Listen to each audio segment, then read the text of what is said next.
This 4-year-old beggar girl is accused of shoplifting in a luxury store, but a millionaire was watching everything from the last aisle and does something that shocks everyone. Comment. What you think will happen? Your opinion is very important. And subscribe to my channel to support my work. Your help is very important.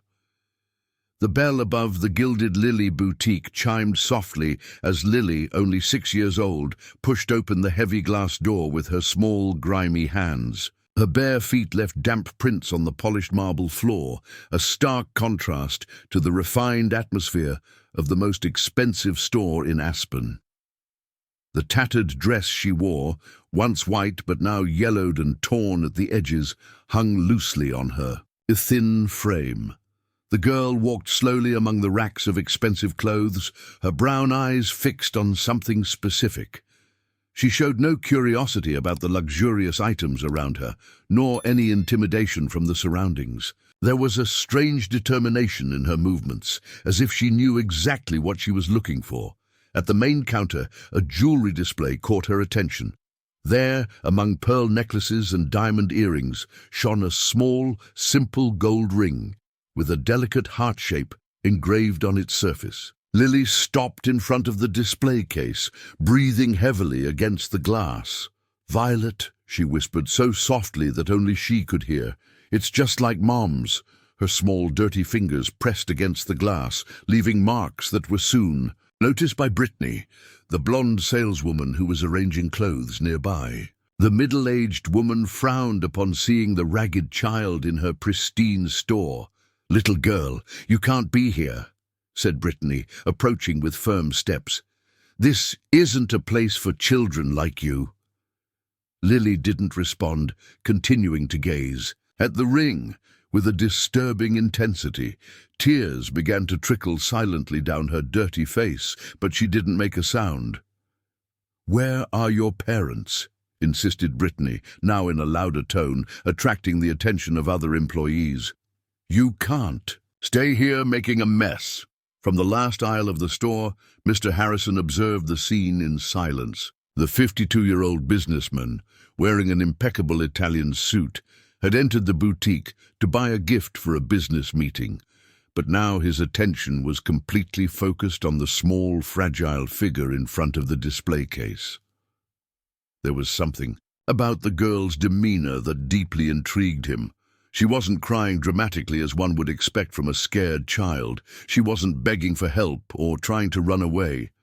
She was just looking at that ring with a concentration that Mr. Harrison recognized in himself when he was completely focused on a goal. "Violet needs the ring," murmured Lily, still pressing her hands against the glass. "She said Mom used to wear one just like it. It's all that's left."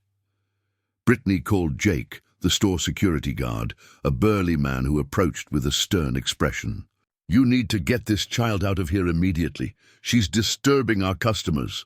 "Come on, little one," said Jake, reaching out to take Lily by the arm. "You shouldn't be here." It was at that moment that Lily did something that shocked everyone present.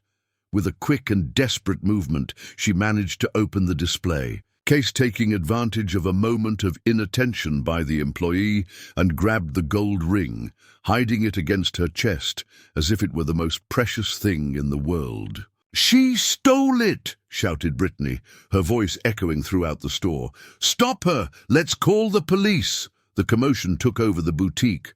Other customers stopped to watch, some taking pictures with their cell phones. Jake tried to restrain Lily, but she dodged with surprising agility, running between the clothing racks. "Please," she sobbed, finally letting the tears flow freely. "It's for my sister. She's very sick and said if I brought Mom's ring, she'd get better." The chase lasted a few minutes. Lily ran desperately through the store, holding the ring against her chest, repeating the name Violet like a prayer. Employees shouted, customers stepped aside, and chaos took over the once pristine environment. Mr. Harrison watched everything with growing fascination. There was something in that child's determination that stirred a deep part of his soul, a part he had buried years ago when his own family fell apart. The girl wasn't stealing out of malice or childish whim. There was true love and despair in every movement she made. "Stop!" Mr. Harrison's deep voice cut through the air like a blade. The entire store fell silent instantly. He was known in the region, respected and feared equally. "Leave the girl alone." Brittany turned, surprised. "Mr. Harrison, but she stole." "How much does the ring cost?" asked Mr. Harrison, walking slowly towards Lily, who had stopped near the entrance, panting and trembling. $1,200, sir," replied Brittany, confused. Mr. Harrison took out his wallet and placed $2,000 bills on the counter. "It's paid for, and I want everyone to leave this area now. I need to talk to the girl." The employees hesitated, but the authority in his voice was incontestable. Slowly they moved away, leaving Mr. Harrison and Lily alone near the entrance of the store. The businessman knelt down in front of the child, getting down to her level, seeing her frightened eyes. Up close, he could see the deplorable state she was in. Her brown hair was tangled and dirty. There were small wounds on her thin arms, and the smell of lack of bathing was evident. "What's your name?" asked Mr. Harrison in a soft voice. "Lily," she replied, still holding the ring tightly. "And Violet is your sister?" The girl nodded, wiping her nose on the sleeve of her dirty dress. "She's very sick. She's coughing up blood and can't get out of bed. She said if I brought Mom's ring, she'd get better." Mr. Harrison felt a pang in his chest. "Where do you live, Lily?" The question made the girl take a step back, suspicion shining in her eyes. "Why do you want to know?" "Because I want to help," said Mr. Harrison sincerely. "Your sister needs a doctor, not a ring." "We don't have money for a doctor," replied Lily, her voice barely above a whisper. "And Violet doesn't trust adults. She said they only bring trouble." For several minutes, the two remained in silence, Mr. Harrison observing that child carrying an impossible weight for her age, and Lily studying the face of the man who had prevented her arrest. "How long have you been living alone?" asked Mr. Harrison finally. 3 months, replied Lily, "since Mom went away to heaven." The cruel simplicity of that explanation hit Mr. Harrison like a punch in the stomach. He thought of his own life, full of luxuries and comforts, while those 2 children struggled for survival on the streets of a city he had helped to enrich. "Where's Violet now?" Lily hesitated again, but something in Mr. Harrison's gentle tone made her trust him. "At the old bridge, underneath. She couldn't come with me today because she's too weak." Mr. Harrison knew the place. It was an abandoned area of the city where homeless people often took shelter. Imagining 2 children surviving in those conditions, in the mountain cold, filled him with an urgency he hadn't felt in years. "Lily," he said, extending his hand. "Do you want me to help Violet, really?" The girl looked at the outstretched hand, then at Mr. Harrison's sincere face, and finally nodded her head. But just as she was about to take his hand, the door of the boutique opened violently, and a young woman with a sickly appearance and even more ragged clothes stumbled in. "Lily!" shouted the newcomer, her feverish eyes scanning the store until she found her younger sister. It was Violet, only 17 years old, but seeming to carry the weight of a lifetime of suffering on her stooped shoulders. Her dirty blonde hair was matted, with sweat, and bloodstains were visible in the corner of her mouth. "I told you not to come here," said Violet, stumbling towards Lily. "I told you it was dangerous." The meeting of the 2 sisters was touching and heartbreaking. Violet hugged Lily tightly, but Mr. Harrison could see that it was the younger child who was really supporting the older one. "Did you get the ring?" asked Violet weakly. And when Lily showed the small golden object, tears ran down the teenager's face, just like Mom's, exactly like it. It was then that Mr. Harrison realized something that would completely change his understanding of the situation. The way Violet looked at Lily wasn't just that of an older sister protecting her younger one, it was the look of a mother protecting her daughter. The tension in the boutique was palpable when Violet staggered into the store, her feverish eyes immediately focusing on Mr. Harrison with deep suspicion. The 17-year-old seemed even more fragile under the artificial light of the store, her pale skin contrasting with the dark circles around her eyes. "Who are you?" asked Violet in a hoarse voice, pulling Lily behind her despite barely being able to stand. "What do you want with her?"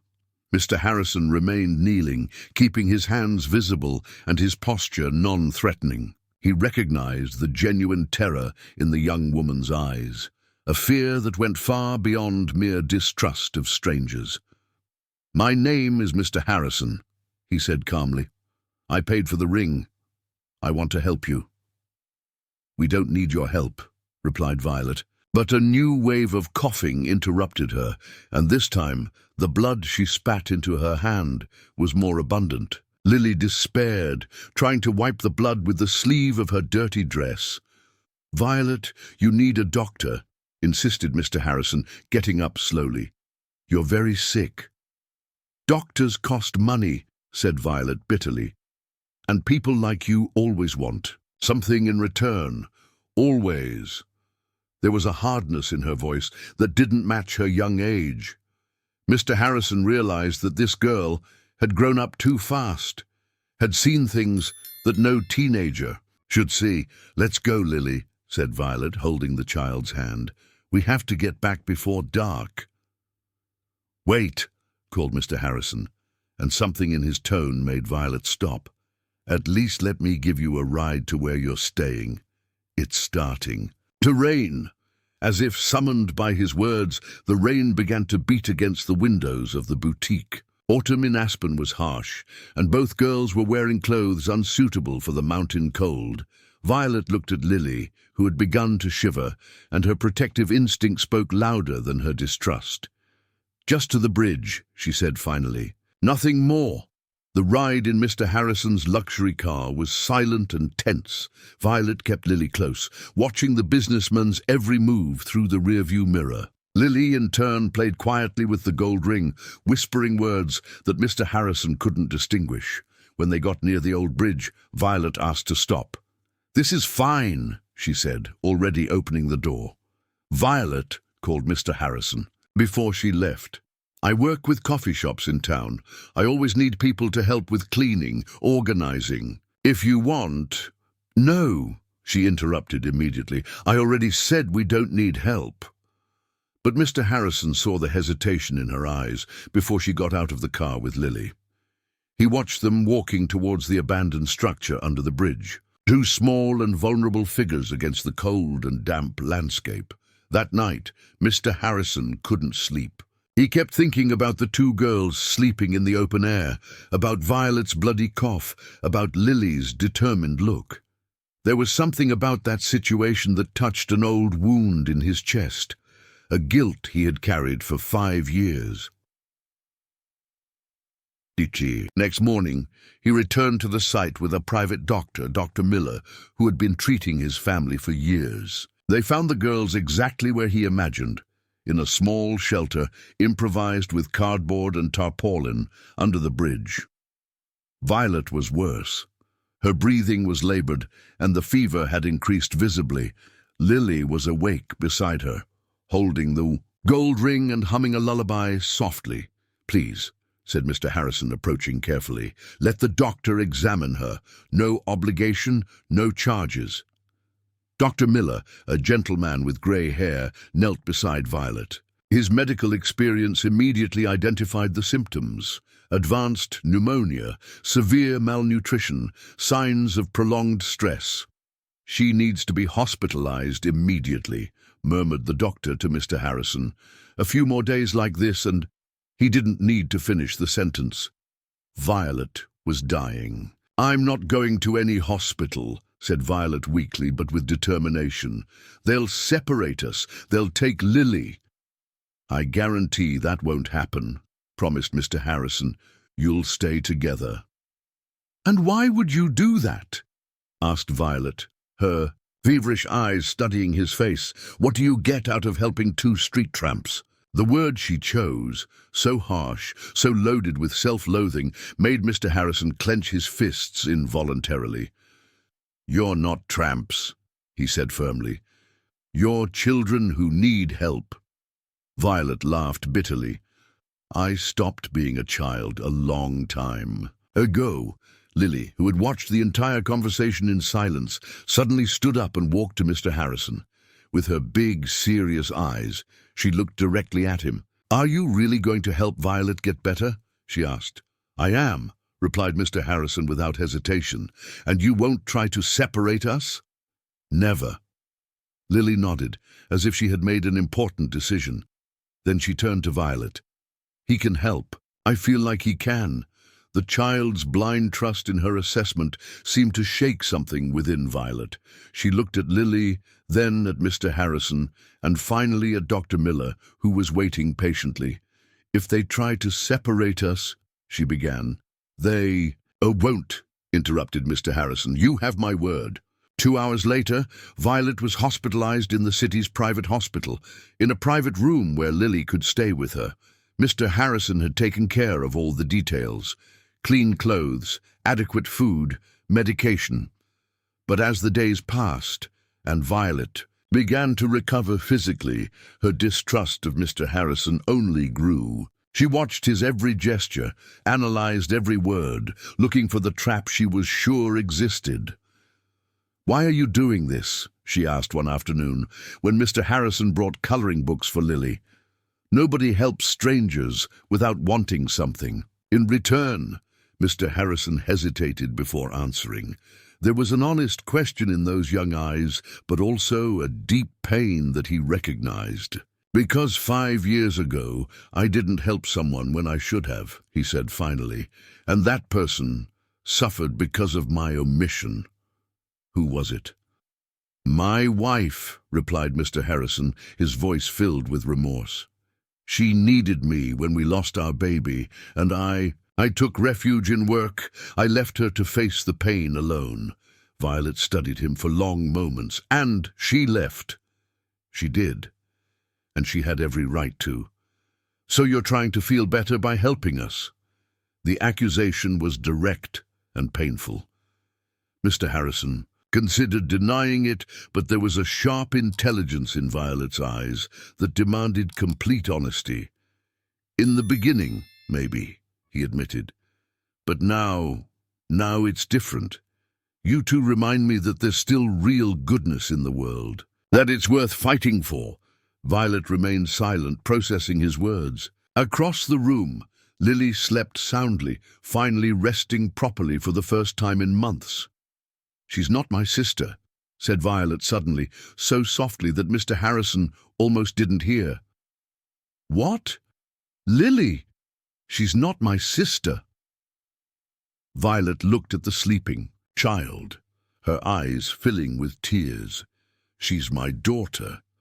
The impact of the revelation hit Mr. Harrison like a train. Suddenly everything made sense.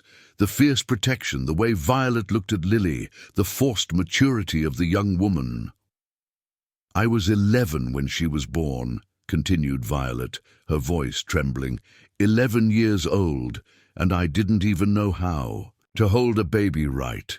Mr. Harrison felt nauseous as he processed the implications. "Violet, she doesn't know," Violet cut in quickly, "and she can't know, ever. Promise me you won't tell." "I promise," said Mr. Harrison immediately. "But who, how?" "That doesn't matter now," said Violet, wiping the tears with the back of her hand. "What matters is that she's safe, that I managed to keep her safe." At that moment, the door of the room opened, and a dark-haired woman in professional clothes entered. She looked around the room, her eyes stopping at Mr. Harrison with an expression of absolute shock. "Harrison?" she said, her voice barely above a whisper. He turned, and his face paled instantly. "Eleanor." It was his ex-wife, the social worker who had left his life 5 years earlier, and by the documents in her hands and the badge she wore, it was clear that she was there in an official capacity. "Are you involved in this case?" asked Eleanor, her voice taking on a cold, professional tone. Violet looked from one to the other, immediately sensing the tension between them. Her eyes narrowed, the distrust returning with full force. "What case?" she asked, her voice laced with suspicion. "What is she talking about?" Eleanor looked at Violet, then at Mr. Harrison, and finally at Lily, who was beginning to wake up from the noise. "I'm investigating 2 minors in a vulnerable situation," she said, "and now I find out that my ex-husband is involved with them." The silence that followed was loaded with tension and terrible implications. Violet got out of the hospital bed, instinctively positioning herself between Eleanor and Lily. "You set this up," she said to Mr. Harrison, her voice trembling with anger and betrayal. "You two set this up together." Violet's accusation echoed through the hospital room like a slap. Mr. Harrison saw the trust that had cost so much to build shattering in the young woman's eyes, replaced by a cold anger and a sense of deep betrayal. "Violet, it's not what you're thinking," said Mr. Harrison, taking a step forward, but she immediately recoiled. "Don't come near me," she shouted, waking Lily completely. The child sat up in bed, confused and frightened by the tension in the air. Eleanor watched the scene with a tense expression, her eyes alternating between Mr. Harrison and the 2 girls. At 48, she had developed a keen instinct for complicated family situations, but finding her ex-husband in the middle of a case she was investigating was something completely unexpected. "Harrison," said Eleanor in a controlled voice, "I need to talk to you. Now." "Mummy Violet, what's happening?" asked Lily, using the affectionate term that Mr. Harrison now understood to have a much deeper meaning. The child looked between the adults with growing anxiety.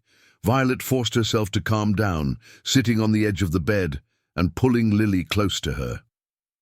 "Nothing, honey. The adults are just talking." But Lily wasn't naive. Even at just 6 years old, she had learned to read tensions and dangers in people's faces. "Did he do something bad? Is Harrison a bad man?" "I don't know anymore," replied Violet, looking directly at him. "I thought not, but maybe I was wrong." Eleanor stepped forward, showing her professional identification. "I'm Eleanor Santos, a municipal social worker. I received an anonymous report about 2 minors living on the streets. I need to talk to you." "An anonymous report," repeated Violet bitterly. "How convenient. And you just show up here on the same day you find out that your ex-husband is helping us?" Mr. Harrison felt his stomach sink as he realized how suspicious the situation really looked from that perspective. "Eleanor, I swear I didn't know you were involved in this case. I didn't even know you were working here in Aspen." "And I didn't know you were living here," replied Eleanor, her voice filled with complex emotions. "When I moved here 2 years ago, I thought I'd never see you again." Violet got up again, her protective instinct on high alert. "2 years? You've been working here for 2 years, and only now you've come to help us?" "Violet," said Eleanor gently, "I know you. I tried to help you 3 years ago when you were in San Jose.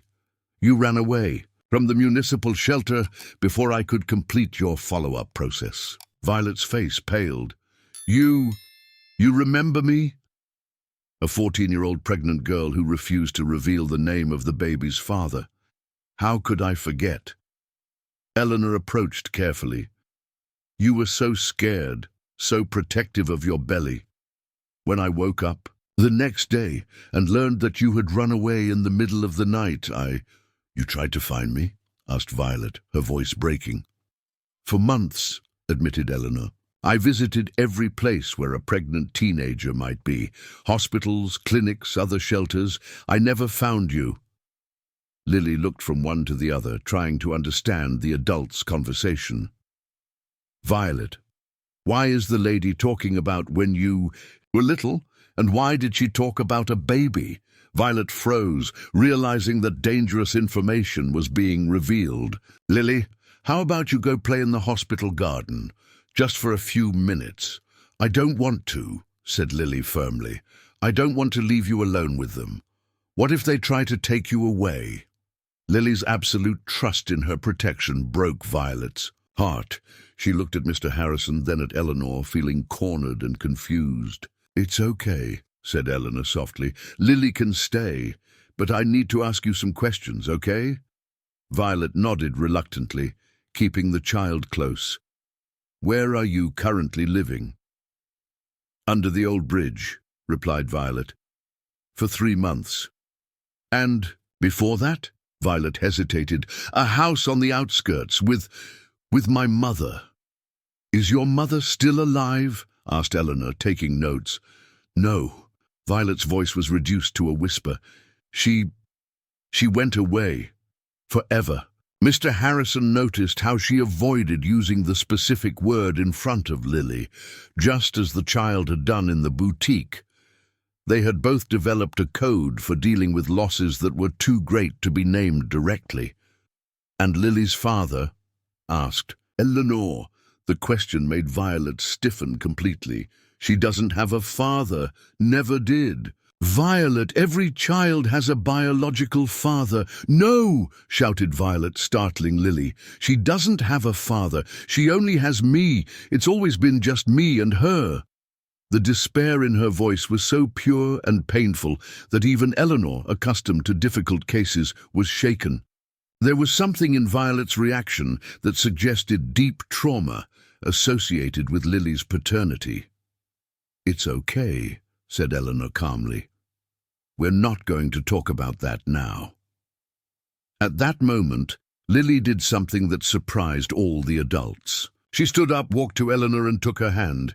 "You look sad," said the child with her disarming honesty. "Just like Violet when she thinks about Mom." "Sometimes adults get sad, honey." "Why did you get sad with Harrison?" asked Lily, looking between Eleanor and her ex-husband. "He's not a bad person. He helped us." "It's complicated," said Eleanor. "Adults always say it's complicated when they don't want to explain," said Lily with surprising wisdom for her age. "But it's not. You liked each other before and now you're fighting, just like me and Violet sometimes." The simplicity of the child's observation created a moment of embarrassing silence. Mr. Harrison and Eleanor looked at each other, recognizing the uncomfortable truth in Lily's words. "Lily's right," said Mr. Harrison finally. "Eleanor and I were married, but we separated 5 years ago." "Why?" asked the child. "Because sometimes people grow in different directions," explained Eleanor carefully. "Sometimes they stop understanding each other." Violet had watched the whole interaction with growing understanding. "That's why you were helping us," she said to Mr. Harrison. "It wasn't kindness, it was guilt." "In the beginning, maybe," admitted Mr. Harrison again. "But now it's real, Violet. My concern for you two is real." "How can I trust that?" she asked. "How can I trust anything you say when you found out that your ex-wife is a social worker and could—" She stopped, realizing what she was suggesting. "Could what?" asked Eleanor. "Nothing," said Violet quickly. "Forget it." But Eleanor was too experienced to let it pass. "Violet, are you afraid I'll take Lily away from you?" The silence that followed was revealing. Violet didn't answer, but her entire body tensed defensively. "Why would you have that fear?" pressed Eleanor gently. "You're of age, you're 17. If Lily is your younger sister and you're her legal guardian—" "I'm not a legal guardian for anything," Violet exploded. "I don't have documents. I don't have proof of anything. On paper, I don't exist." The confession escaped before she could control herself. Mr. Harrison and Eleanor exchanged worried glances. "Violet," said Eleanor carefully, "do you have a birth certificate? ID? Any documents?" "No," she whispered. "My mother never registered my birth. She said it was safer that way, that no one could find me if I didn't exist on paper." "And Lily's documents?" Violet looked at the child, who was playing distractedly with the gold ring. "She has a birth certificate. I made sure of it, but what?" "The name on the document isn't mine," admitted Violet with difficulty. "It's my mother's. On paper, Lily is my mother's daughter, not my sister. The legal complication of the situation was revealed in all its complexity. Lily officially had no documentary connection to Violet, and Violet, without her own documents, did not legally exist. That means, said Eleanor slowly, that if something happens to you, Lily would be considered an orphan. She would go to a shelter. That's why we ran away from the last place we were, said Violet, tears beginning to flow. Uncle Jerry found out that my mother had passed. He said that now Lily was his responsibility, that he was going to correct the mistakes of the past. Mr. Harrison felt a chill as he heard the name. Who is Uncle Jerry? My mother's stepfather, explained Violet. He's not a good person, especially with little kids. The sinister implication made Mr. Harrison and Eleanor exchange alarmed glances. Does he know where you are now? Asked Eleanor urgently. I don't know, admitted Violet. I hope not. But he has money. He has contacts. If he wants to find us... At that moment, the door of the room opened and a nurse entered smiling. Sorry to interrupt, but there's someone at the front desk asking about the two girls, a gentleman named Jerry. He said he's their uncle. Violet's blood froze in her veins. No, she whispered. No, no, no. Lily immediately sensed Violet's panic and clung to her.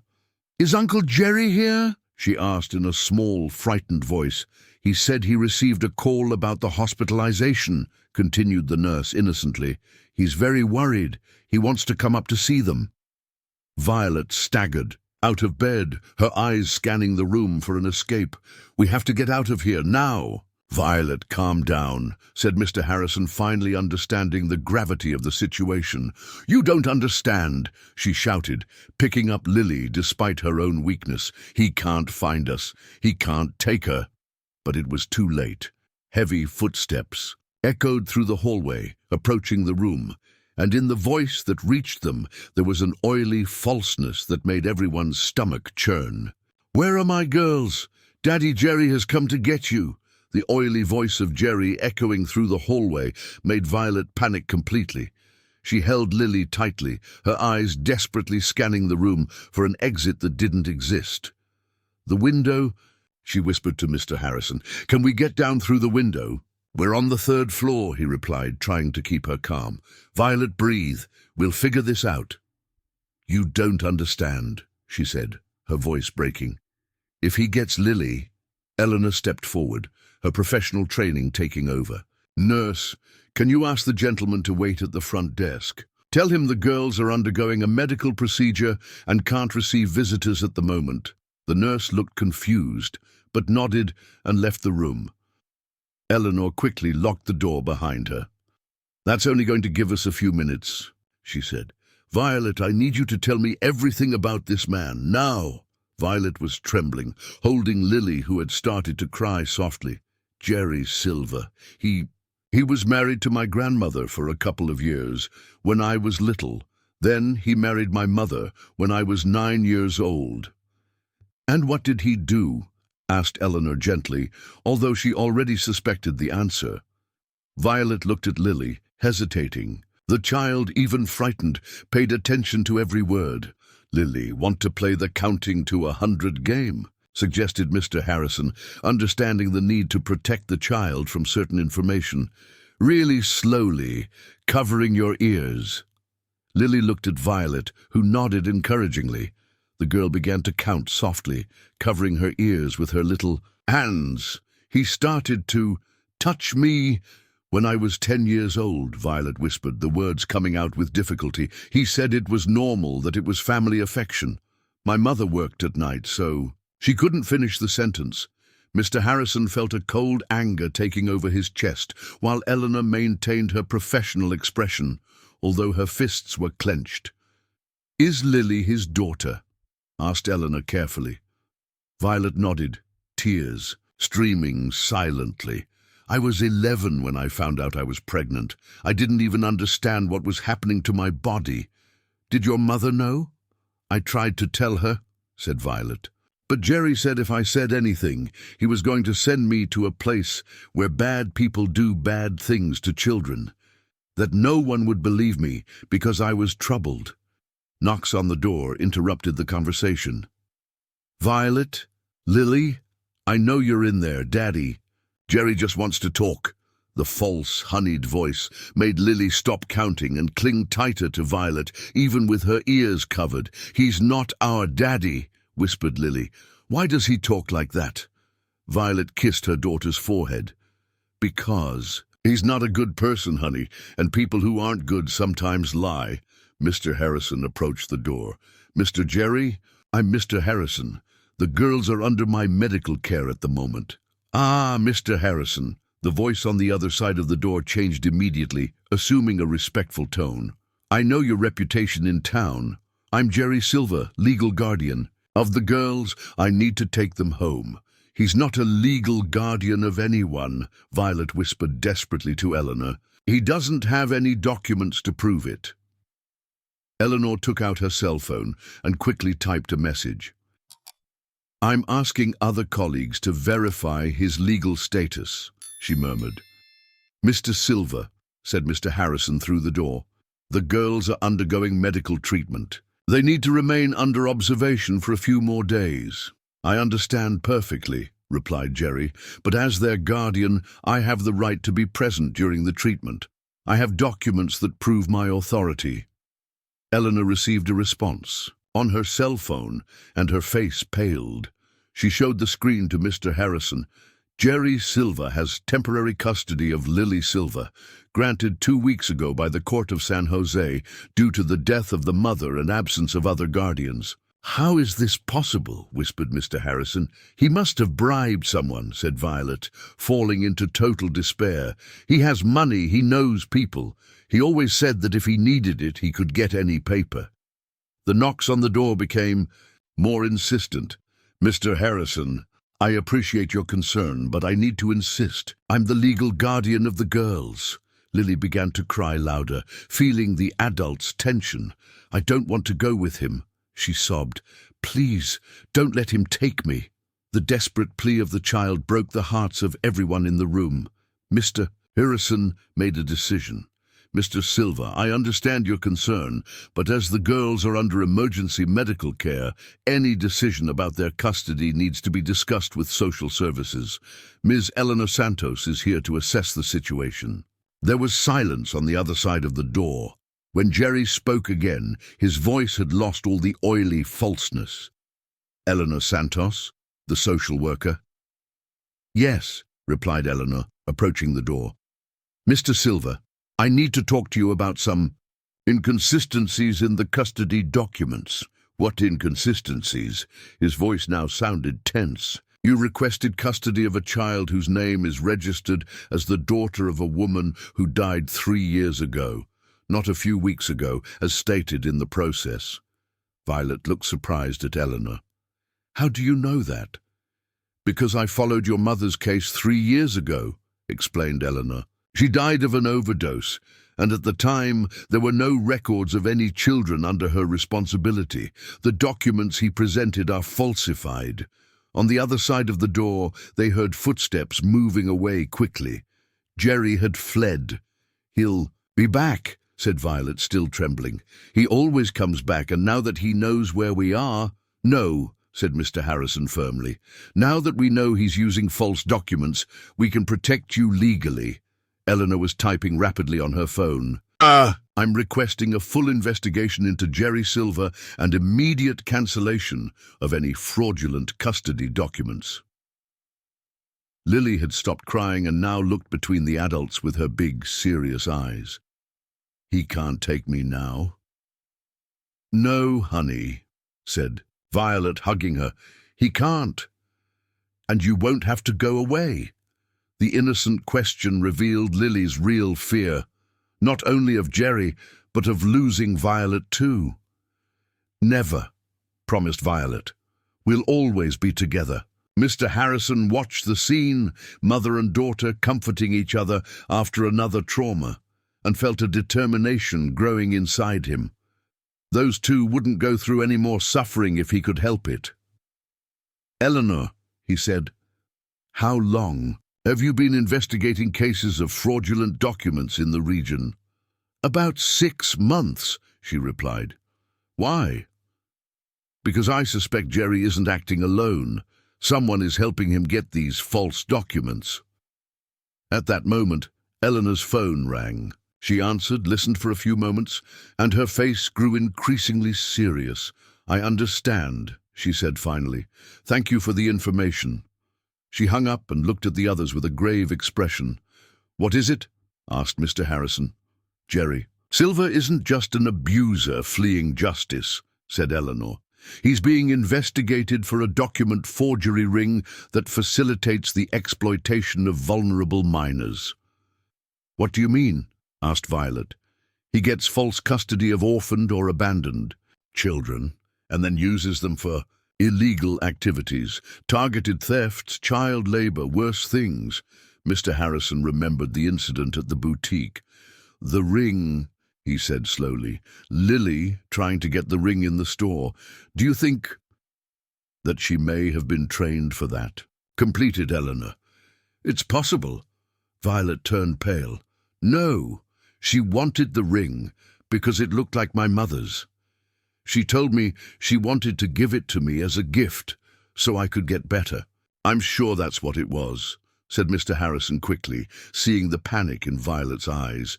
"But Jerry may have tried to use you two for other thefts before." "He always asked me to take Lily for walks in shopping malls," admitted Violet slowly. "He said it was good for her to see how normal people lived, but always in expensive stores, always with specific instructions on where to go." The realization hit everyone at the same time.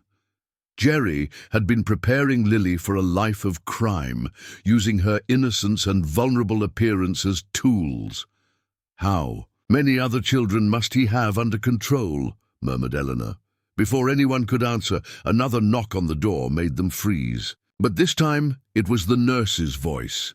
"Miss Santos, there's a judge down here wanting to talk to you, something about an urgent court order." Eleanor and Mr. Harrison exchanged glances, both thinking the same thing. Jerry had obtained a real court order this time. "He can't do that," whispered Violet. "He can't just show up with a piece of paper and take my daughter." But everyone knew that, in reality, he probably could. And this time, he had brought the weight of the law with him. Lily, sensing the renewed tension, clung even tighter to Violet. "Mommy, Violet," she whispered, using for the first time the word that both had avoided until then. "Don't let him take me." The slip revealed the truth that everyone already knew, but that no one had directly verbalized, and at that moment, with the threat of imminent separation, pretending that they were just sisters no longer made sense. "Never," promised Violet, kissing her daughter's head. "Mommy will never let anyone take you." But as official footsteps echoed through the hallway, everyone wondered if love would be enough against the power of the corrupted law. The footsteps in the hallway approached. With the inevitability of a sentence, Violet held Lily as if her life depended on it, while Mr. Harrison and Eleanor exchanged desperate glances, knowing that they had reached the limit of their protective capabilities. The door opened, and a man in a dark suit entered, accompanied by the nurse and 2 hospital security guards. But to everyone's surprise, it wasn't a judge. It was Dr. Miller, Mr. Harrison's private physician, with an extremely serious expression. "Dr. Miller?" said Mr. Harrison, confused. "I thought it was a judge." "No," replied the doctor, closing the door behind him. "But I need to talk to all of you urgently about Jerry Silver." Violet shrank even further into the bed, pulling Lily closer. "What about him?" Dr. Miller hesitated, looking at the child. "Maybe it's better if Lily—" "No," cut in Violet firmly. "She stays with me. Whatever it is, she needs to know. We've hidden too much from her already." The doctor nodded and approached. 15 years ago, when I was still practicing in San Jose, I treated an 11-year-old pregnant girl. She was very ill, malnourished, scared. She said she had fallen down the stairs. Violet stopped breathing. Doctor, I knew she was lying, continued Dr. Miller, but she refused to talk about what had really happened. A few weeks later, she disappeared from the hospital. I never saw her again. Until today, Violet whispered. Until today, he confirmed. When Mr. Harrison called me to examine you, I recognized you immediately. You have the same scared eyes as 15 years ago, Violet. Lily looked from the doctor to Violet, trying to understand. Violet, did you know the doctor when you were little? Yes, honey, said Violet softly. He helped me when you were in my belly. The revelation was said so naturally that Lily took a few seconds to process it. When she understood, her eyes widened. Are you my real mommy? She asked, her voice small but filled with admiration instead of shock. I am, said Violet, tears streaming down. I always have been. I'm sorry I didn't tell you before. But why was it a secret? Violet looked at the adults around her, searching for the right words. Because sometimes the world is complicated for children who have very young mommies. And I was afraid someone would try to separate us. Lily nodded seriously, like Uncle Jerry wants to do. Exactly. Dr. Miller sat down in a nearby chair. Violet, back then, when you disappeared from the hospital, I tried to find you. I made reports. I talked to social workers.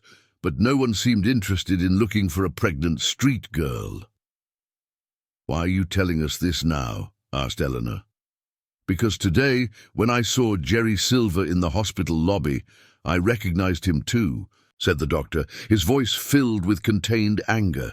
He was the one who brought Violet to the hospital 15 years ago.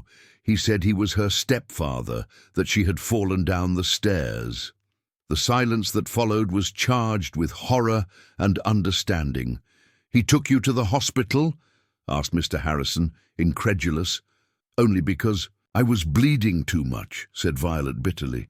He was afraid I'd die and someone would ask questions. But in the hospital, he stayed by my side the whole time, telling me what to say, threatening me softly. Dr. Miller continued. After you disappeared, I tried to investigate him further. I found out that there were other girls who had gone through similar situations.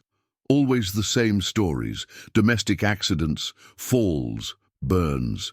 Always brought in by Jerry Silver. How many? Asked Eleanor, her voice tense. At least 5 that I was able to document, all between 10 and 14 years old, all pregnant. The magnitude of the situation hit everyone like a slap. Jerry wasn't just an individual abuser, he was a serial predator who had destroyed multiple lives. Where are those girls now? Asked Mr. Harrison. 2 died in childbirth, 1 died of an overdose at 17, 1 disappeared completely, and 1...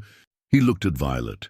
1 survived and managed to protect her daughter for 6 years. Lily, who had followed the whole conversation with frightening attention for her age, suddenly spoke. Do I have other sisters? The innocent question left everyone speechless. How to explain to a 6-year-old that she was part of a pattern of abuse that extended over years? You had, said Violet carefully, but they went away before you were born. To heaven, like Grandma? Yes, honey. Lily processed this information with the disconcerting seriousness she had developed. Did Uncle Jerry hurt them too? He did. That's why you don't want him to take me. That's why I will never, ever let him near you. At that moment, Eleanor's phone rang. She answered, listened for a few moments, and her face grew even more tense. I understand, she said finally. We're on our way. She hung up and looked at the others. We have a problem. Jerry managed to get a legitimate court order this time, and he also brought a team of lawyers. He's demanding the immediate delivery of Lily. How is that possible? Asked Mr. Harrison. He must have managed to corrupt someone in the system, said Eleanor, or he has more powerful contacts than we imagined. Dr. Miller stood up.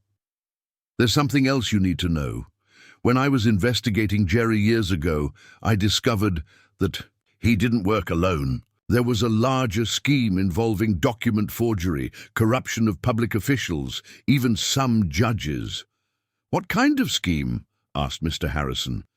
"Vulnerable children were adopted by fictitious families, then used for child labor, prostitution, criminality. A lucrative business that took advantage of loopholes in the child protection system." Violet was pale.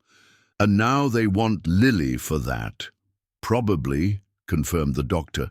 "A pretty well-behaved child who looks innocent. She would be perfect for their purposes." Lily, hearing her own life being discussed in such clinical terms, clung tighter to Violet. "Mummy, they can't use me for bad things, can they?" "No, honey," Violet promised. "Never." But even as she made the promise, she knew her options were running out quickly. Mr. Harrison, who had remained quiet, suddenly stood up with determination. "Eleanor, do you know any judges who are truly honest? Someone who can't be bought?" "Yes, a few. But Jerry already has a legal order." "What if we could prove that the order was obtained through fraud?" "How?" "Dr. Miller," said Mr. Harrison, turning to the doctor, "do you still have Violet's medical records from 15 years ago?" "Yes, but I don't know how that would help. Because if we can prove that Jerry is Lily's biological father through child abuse, any court order he obtained becomes automatically invalid." Eleanor nodded slowly. "And besides, he would be arrested immediately." "But that would mean exposing everything," said Violet hesitantly. "Everyone would know that Lily, that she was conceived in terrible circumstances, completed." Mr. Harrison gently, "But that doesn't define who she is, Violet, and it may be the only way to keep her safe." Lily, who had followed the entire conversation, suddenly spoke with surprising clarity. "If telling the truth about Uncle Jerry will protect other children, then we should speak." Everyone looked at her, admired by her maturity. "Even knowing that it will be difficult for you?" asked Violet. "Yes," said Lily firmly, "because I had you to protect me, but other children don't have anyone, so they need someone to stop Uncle Jerry." The courage of the 6-year-old child shamed some of the adults present. Here was a girl who had grown up in impossible circumstances, but who still maintained a crystal-clear moral compass. "Then that's it," said Mr. Harrison. "We're going to expose everything. Jerry, the ring, everything."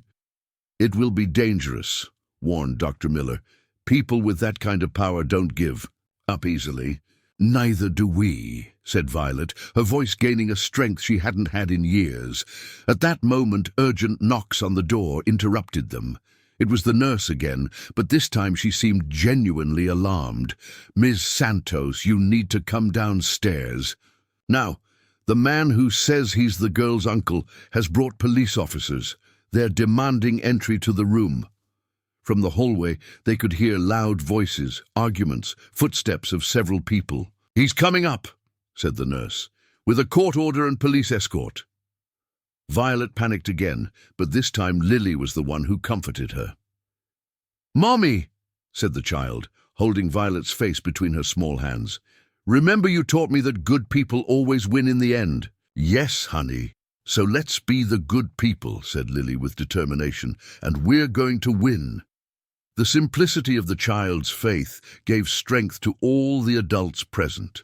When the door opened and Jerry entered, accompanied by 2 police officers, he found not frightened victims, but a family determined to fight.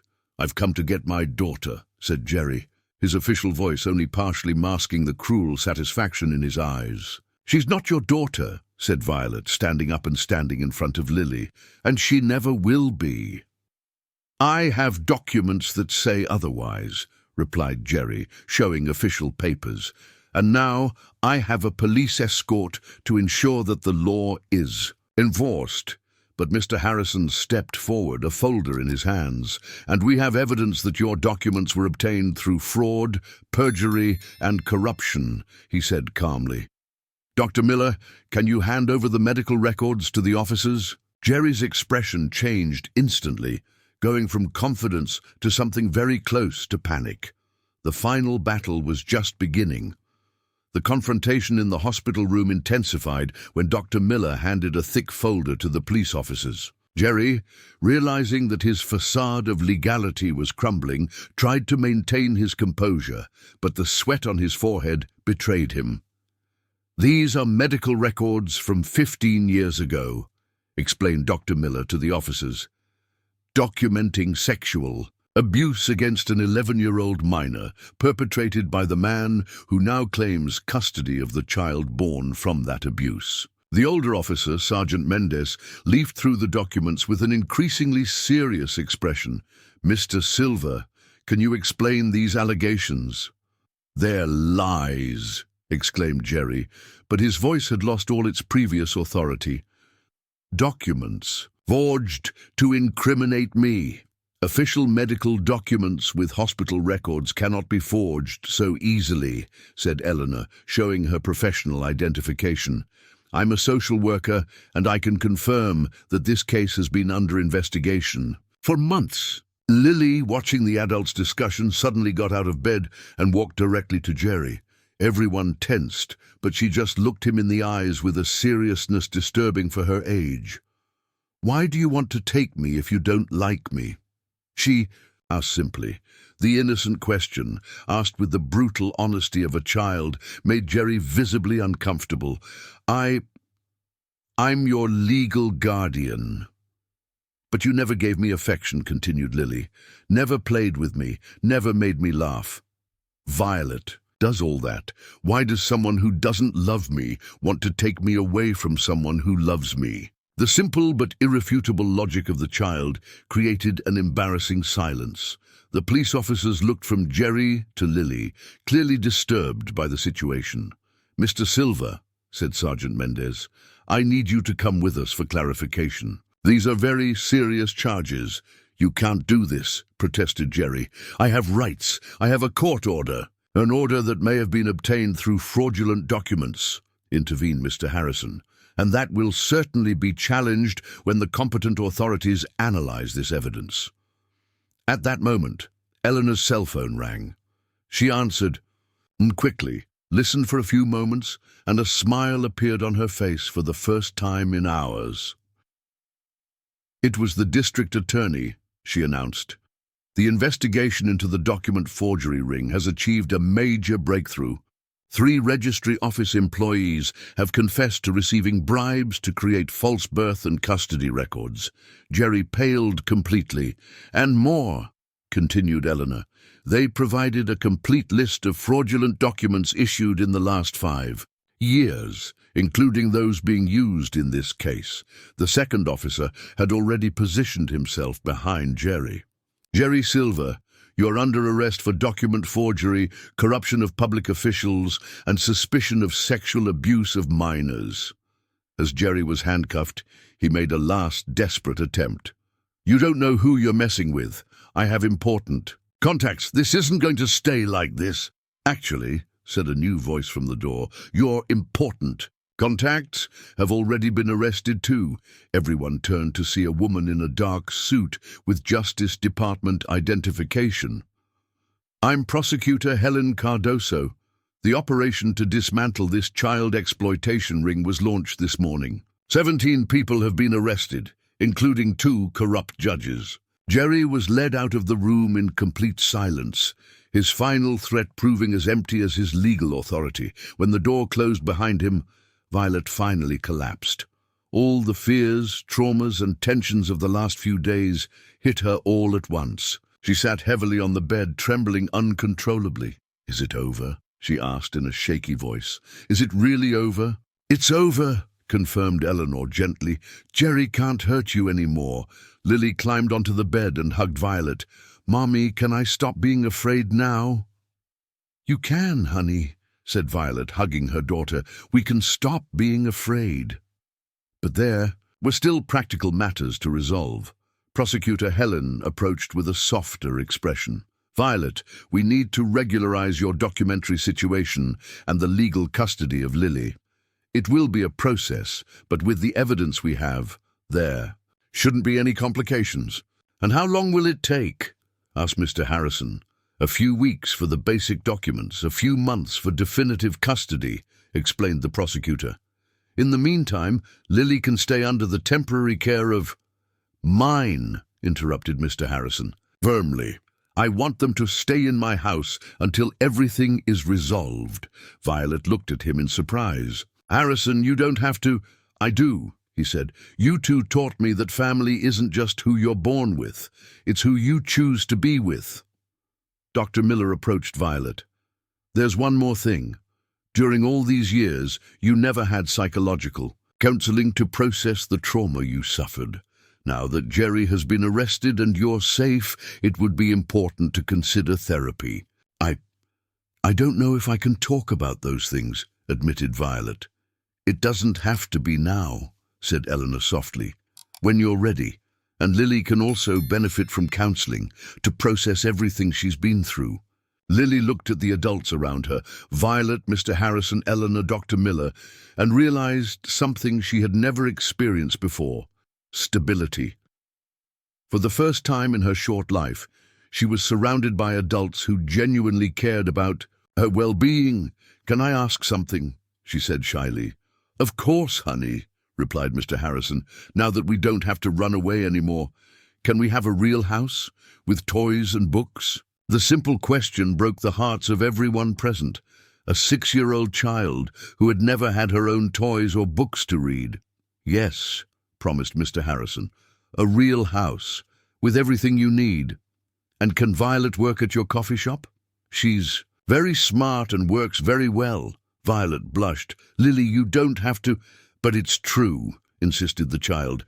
You took care of me alone for 6 years. That proves you can do anything. Mr. Harrison smiled. Lily's right. And if you want, Violet, not only work at the coffee shop, but learn about business administration. I have contacts in technical schools that offer scholarships. I would really like that, said Violet, tears of gratitude in her eyes. In the months that followed, the lives of the 3 people changed completely. Violet got her official documents and the definitive legal custody of Lily. She started working at Mr. Harrison's coffee shop in the morning and studying administration in the afternoon. Lily was enrolled in a private school where she quickly excelled not only academically, but for her extraordinary ability to make friends and help other shy children. Her life experience, although painful, had given her a rare empathy. Mr. Harrison discovered that mentoring young people in vulnerable situations gave much more purpose to his life than just accumulating wealth. He transformed part of his business into professional training programs for orphaned teenagers. Eleanor and Mr. Harrison, working together in monitoring other similar cases, rediscovered the mutual respect that had once existed between them. They didn't go back to being a couple, but they built a solid partnership based on shared goals. A 1.5 years after the incident in the boutique, on a warm summer afternoon, Lily was playing in the garden of the house where she now lived. With Violet, a small residence on the grounds of Mr. Harrison's property, which gave them independence, but maintained the proximity of the chosen family they had formed.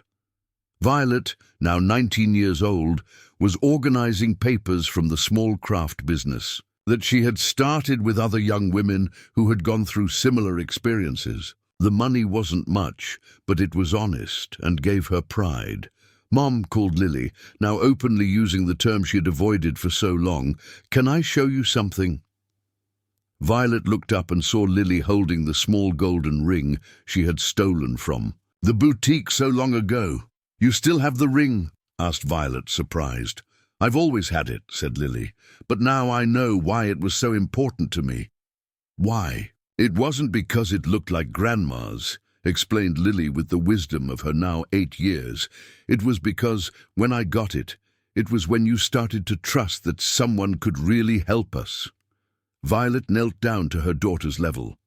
How do you know that? Because you stopped looking back when we walked on the street. You started looking forward. The observation touched Violet deeply. It was true. Since that day in the boutique, she had stopped living just surviving and started living building. "What do you want to do with the ring now?" asked Violet. Lily thought for a moment.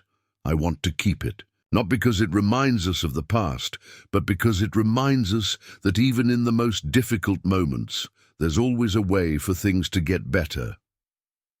"Since when do you talk like an adult?" laughed Violet. "Since when you stopped having to worry about everything alone," replied Lily, hugging her mother. At that moment, Mr. Harrison appeared in the garden, carrying ice cream for everyone. Eleanor was with him, bringing news about new cases they were following together. As she watched her chosen family gathered in the garden, Violet studying, Lily playing, Mr. Harrison and Eleanor discussing how to help more children, Violet realized that she had found something she thought would never be possible: peace. Not the absence of problems, but the presence of people who chose to face the problems together. The golden ring shone on Lily's hand, no longer as a symbol of despair, but as a reminder that sometimes the greatest transformations begin with the smallest acts of courage. And that family, real family, is built not by blood or circumstance, but by choice, love, and a determination to protect each other no matter what. The scars would remain, but now they were bridges of empathy instead of walls of isolation. And in Aspen, 4 people who once were broken discovered that together they could build something beautiful and lasting. The story had begun with a child trying to steal a ring to save the one she loved. It ended with that same child, now safe and loved, using that ring to remember that love, real love, always finds a way to win.